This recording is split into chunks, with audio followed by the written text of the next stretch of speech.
The gland packing is a contact-type sealing element. Gland packing utilizes a braided rope-like material that is packed around the shaft of the pump. This fills the space between and prevents fluid loss from around the shaft. Gland packings are made of a combination of different materials such as cotton, glass fibers, aramid, acrylic, PTFE, and graphite fibers. Different types of gland packing. Jute gland packing, used for general hydraulic purposes, low-pressure steam service in pumps and valves. Flax gland packing. It is widely used in hydraulic applications. Cotton gland packing. This is widely used in pumps and sluice valves.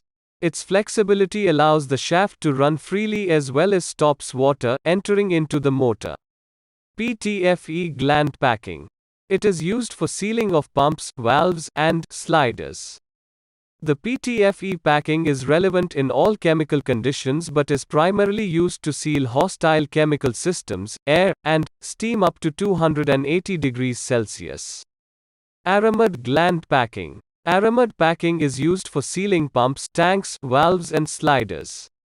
Aramid packing can be used as well for sealing in a wide range of chemical hostile applications. Graphite fiber gland packing. It is a highly resistant sealant used in systems with valves, faucets, and stuffing boxes, as well as other machines with watertight mechanical parts. It can be applied either to static valve stems or to moving joints. How to cut gland packing. The gland packing should be cut with a sharp knife to avoid fraying of the edges. Do not use scissors or hacksaw blade extra. A heavy-duty engineer's knife or a sharpened ordinary knife would do. There are two methods of cutting the gland packing. The first one is straight or at 90 degrees, that is butt joint. And the second one is at 45 degrees, that is skive joint. How to remove gland packings. Removing a gland packing can be very tough sometimes, especially if it is old and well set. You need to have specially contoured tools which the marine engineer learns well to make with experience. There are also gland packing extractors available in the market, which look like a corkscrew. They just have to be twisted to get a grip, and then the packings can be pulled out. How to measure the length of the packing required. For measuring the gland packing size, the following methods can be used. Take the reference of the old removed packing and cut accordingly. Put the new gland packing on the shaft circumferentially or on a template and then mark and then cut the required length. How to insert the gland packing. The following are the cautions and the instructions while installing new gland packings.